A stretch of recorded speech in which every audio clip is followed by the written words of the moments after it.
racism is not my problem, it's white people's problem. The impact is on me, but the work to overcome it, that belongs to others.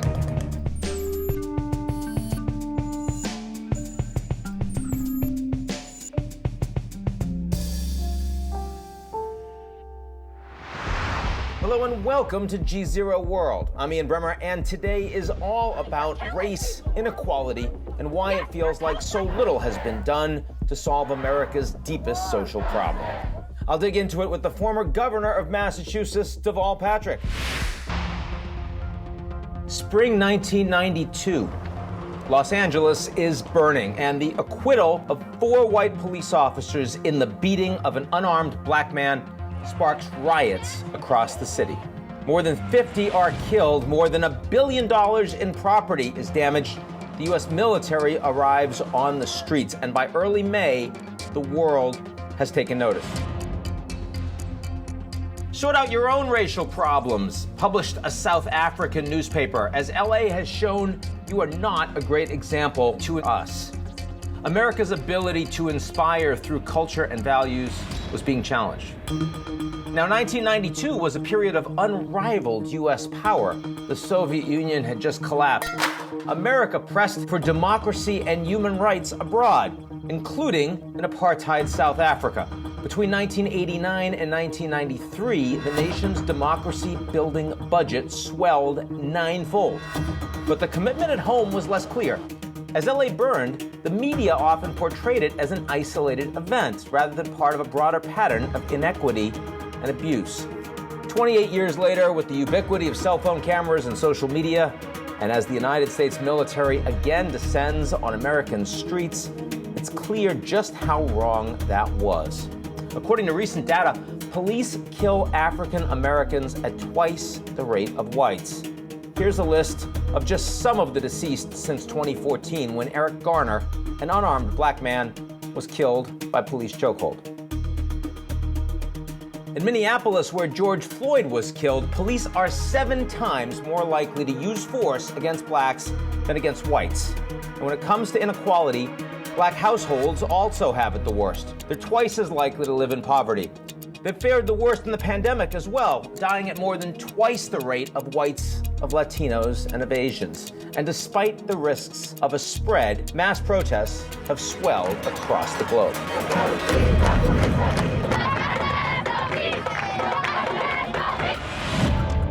Here in the United States, don't expect President Trump to address their concerns.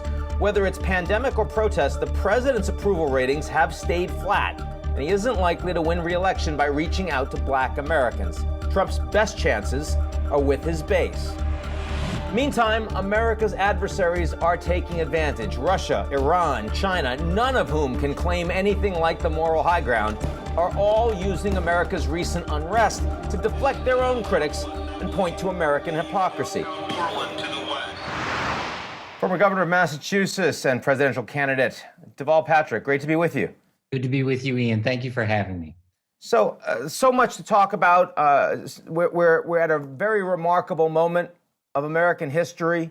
Protests blanketing the country in the midst of a global pandemic, certainly not where any of us thought we were going to be at the beginning of the year. I have to start this off by asking you what you think these protesters and the leadership of the Black Lives Matter movement should be demanding at this moment. Well, first of all, I want us all to share in the gratitude that I have to them, because I think in addition to calling attention to police excesses, so many more of which occur without being videotaped than the horrific ones we have seen.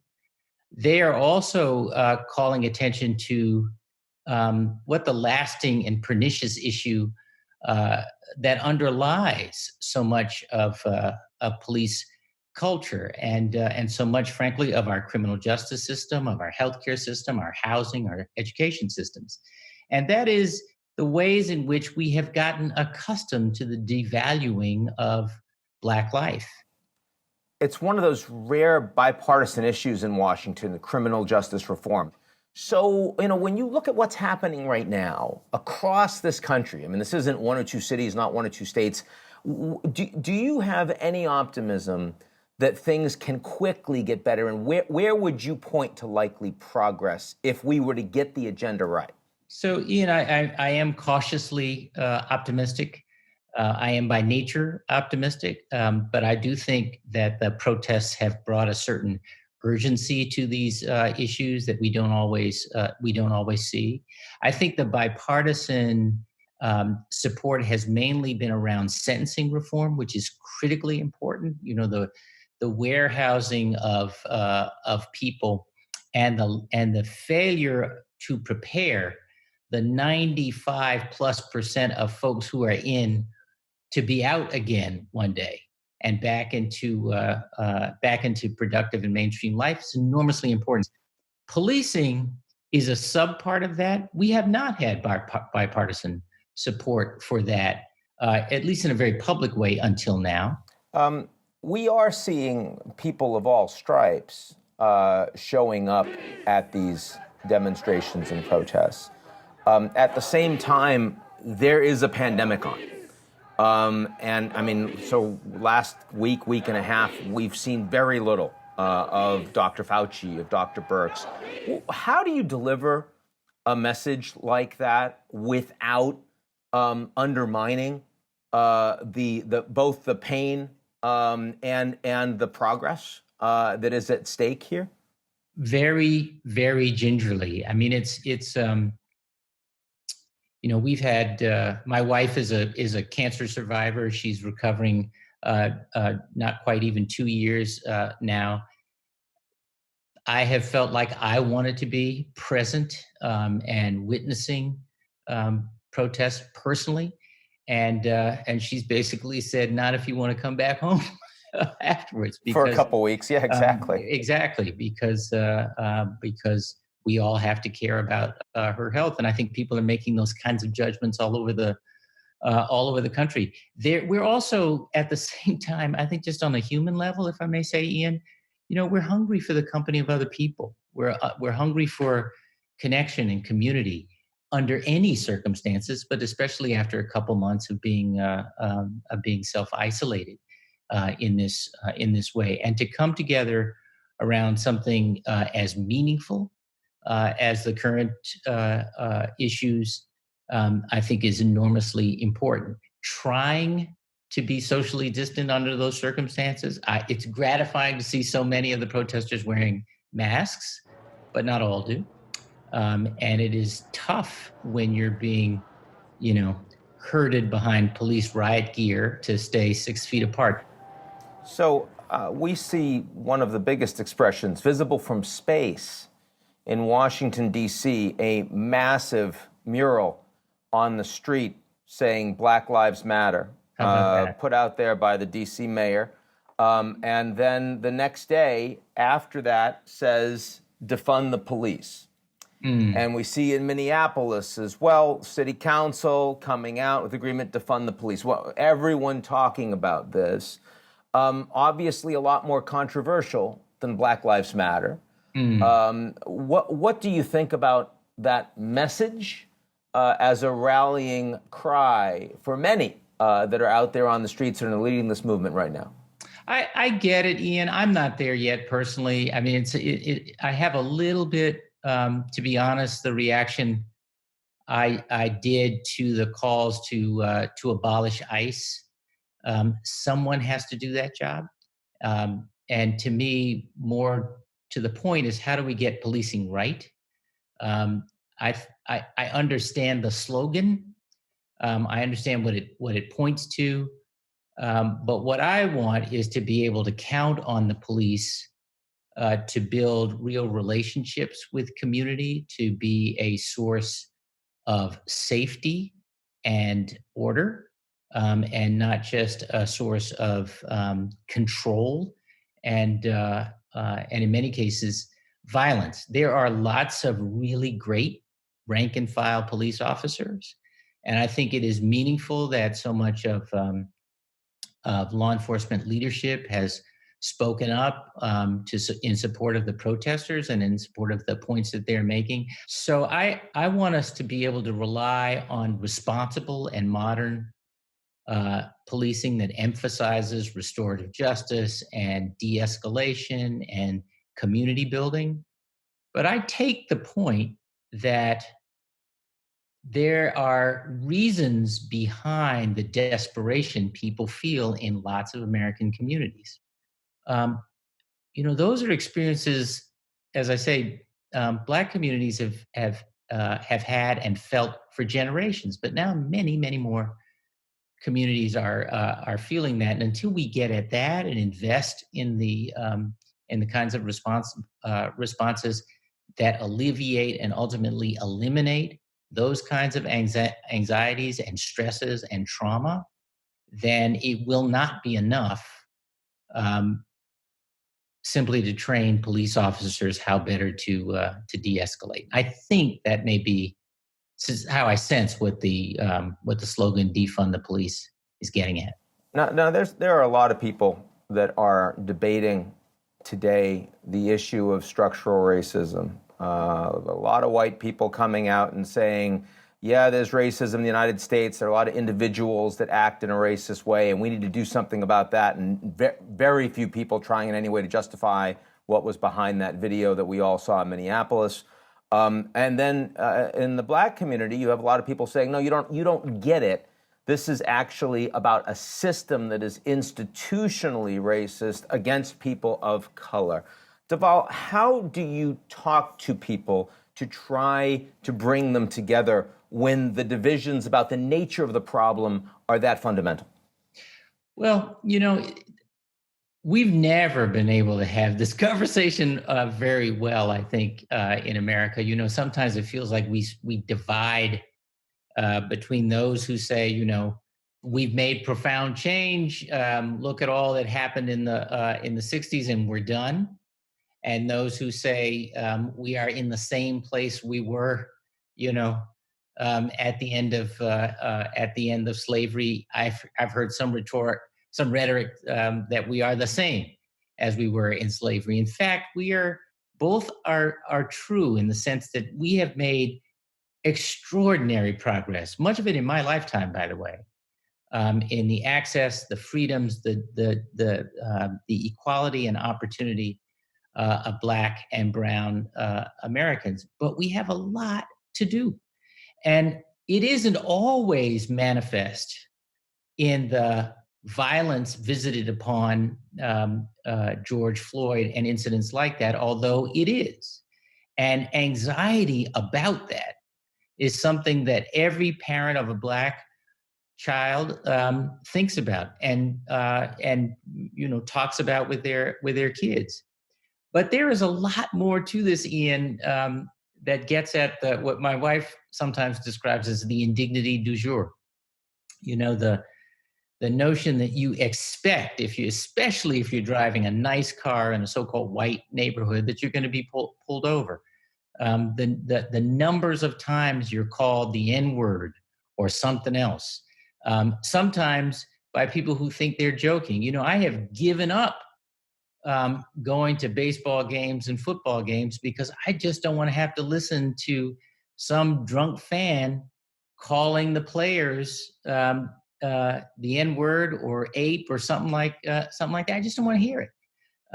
I remember being stopped by a state trooper while sitting in the passenger seat of a Black SUV with a Black driver when I was governor of the Commonwealth of Massachusetts. Now, the driver happened to be a plainclothes state policeman. I was governor. It was a rookie state trooper, as far as I could tell, but he still, when he stopped us and asked, he couldn't quite process what this scene he was seeing. I mean, that's like, I'm sure a lot of our viewers right now are looking at this and saying they can't even compute it. Like, how is it possible that someone of your status, your success, would feel that way? And I think that's what we're trying to get through. And I'm just wondering, I mean, how much of that is front of mind for you just every day? I had forgotten that story until the white staffer who was remained close to me reminded me that he was sitting in the back seat when that happened. And I think in some ways there's a device, there's a tool you develop where you just learn to put it down and keep moving. Not everybody, but to put it down and keep moving. Racism is not my problem; it's white people's problem. The impact is on me, but the work to overcome it, the work to see that it is more than being called an offensive word that cuts, that belongs to others. Now, after you pulled out of your presidential bid, you launched a PAC to support Joe Biden, 77 years old, white guy, supported the 90s crime bill, and has made a lot of missteps, gaffes, when it comes to talking about race. I'm sure you've got your talking points down, but just give me like a little informal bit. So the first thing about like why you think he's the right guy. No, it's fair. It's a fair point. First of all, just to be clear, Together Fund is not just about the Biden campaign. In fact, it's not even just about this election cycle. It's about encouraging and elevating the values of generational responsibility, of servant leadership, of community building as frames for how we make policy, and supporting candidates for the Senate and the House, as well as the president, who are willing, frankly, to lose in service of those values. And I think, look, I've known Joe Biden for a long time, and I know him to be a deeply empathetic person. I agree. He can be, you mentioned the gaffes, he can be clumsy in his public speaking and so forth. I see that. Everybody sees that. So can I. And so are other regular people. And I think he's always been growing. He's always been evolving. I love community policing as a strategy. Might be the one great thing to come from the crime bill in 1994, but there's a lot about that crime bill that may have seemed politically smart then, but that has been responsible for an awful lot of damage, direct or indirect, by setting a model that a lot of states followed around minimum mandatory sentencing. And I think he himself has said publicly, I know he has personally, that it's time to fix that. Now, having said that, I think it's incumbent on all of us to push him and to push our party to be bold, because that's what the moment demands. It's one thing to campaign, Ian, with your supporters and for their support and so on. But once you get the job, you have to govern for everybody. The people who voted for you, the folks who didn't, the folks who just stayed home, sadly. And we haven't seen that in the last little while, but it is what we need going forward. And I think we have to demand that we break this old pattern of, expecting the worst from Republicans and the minimum from Democrats, but asking for a bold, unifying agenda that is enabling of people, again, in ways that this last little while hasn't been. Deval Patrick, thank you so much. It's great to be with you today. Good to be with you, Ian. Thank you. That's our show this week. Come back next week, and if you like what you see, and of course you do, because otherwise why would you still be with us right at the end of the show, take a minute to sign up for GZERO's excellent morning newsletter, Signal.